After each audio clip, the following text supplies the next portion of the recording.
happened as agents were trying to serve an arrest warrant. This was at a home in South Suburban Park Forest. Eyewitness News reporter Evelyn Holmes is live outside of that home. Evelyn? Well, FBI agents are still here on the scene, still processing the scene, just hours after attempts to serve a warrant ends with 2 agents being shot and a suspect left dead. The people who live in this usually tranquil block of Park Forest say it almost didn't seem real when FBI agents serving an arrest warrant stormed a home there early this morning. They're just everywhere, police officers and high-powered rifles. Authorities say efforts to serve the warrant at the house on Rich Court in the South Suburb began around 5:30 Tuesday morning. Officials have not said what prompted the arrest.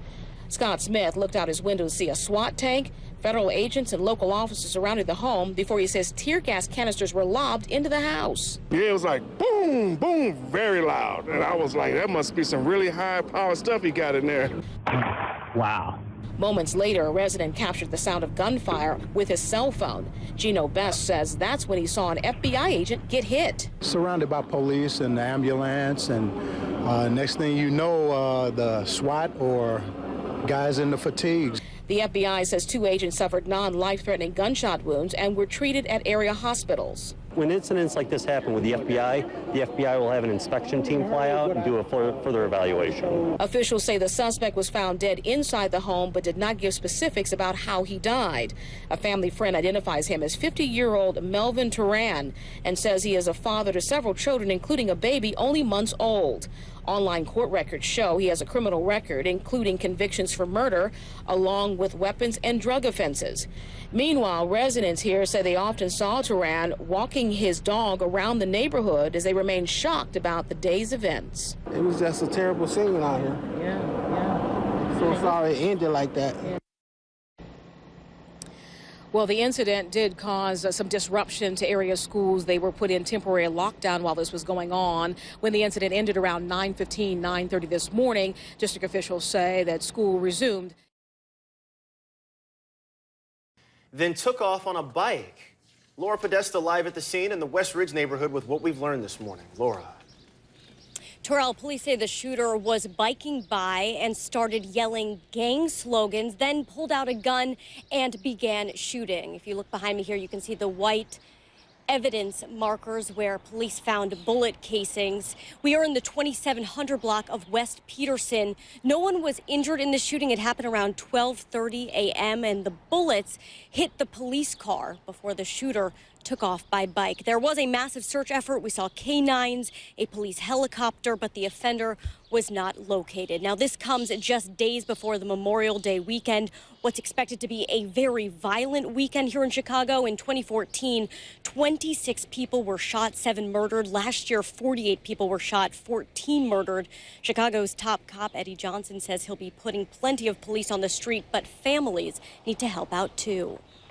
I think parents have to be a lot more vigilant on what their children are bringing into the homes and what they're doing outside and who their friends are.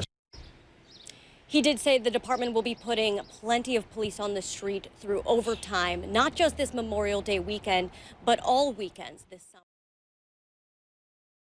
That his daughter, Janice Smiley, is in serious condition today after she was shot multiple times while driving. Smiley was traveling westbound on 71st near Wentworth in the Englewood neighborhood around 11 o'clock last night. She had just gotten off of work from FedEx and was picking up her boyfriend. Someone apparently got out of their car, ran up to hers, and started shooting. Her father says someone was trying to rob them. 24-year-old Smiley was hit multiple times in the head and hand. The car veered off the road and onto a grassy lot. You can see the driver's side window shot out and a bullet hole in the side of the car. Community activist Andrew Holmes was there after the fact and reacted to this latest violent act. I mean, you driving down the street and someone run up and discharge a weapon in the car. You know, it's just getting sort of scary just to even be driving down the street. Holmes says there are surveillance cameras at a nearby store that may have caught the shooting. Smiley's father tells me his daughter Janice was on the phone at the time, and that phone, he believes, blocked the bullet from getting into her head, saving her life. Reporting from outside of Christ Hospital in Oak Lawn, Diane Pathew, ABC 7 Eyewitness. Protest today at a university that sort of became a microcosm of the state of political discourse in America.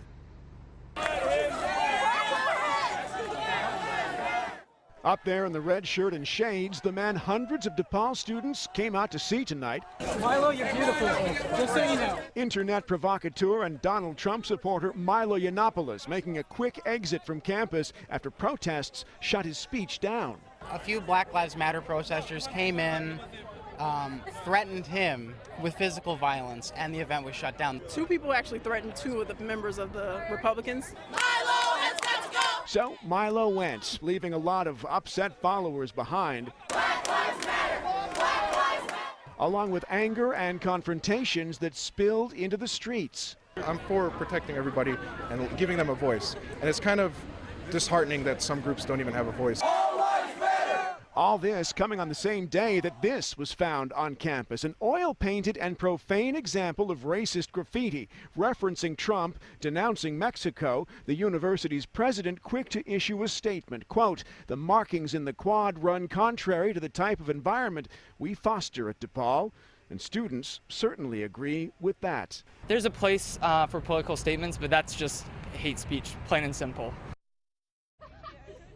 And by all accounts, students here got a little bit of both today. Now to the arrests, a 22-year-old man taken into custody by Chicago police in connection with that bit of racist graffiti, charges pending. And DePaul University public safety officers say they made an arrest in connection with that speech.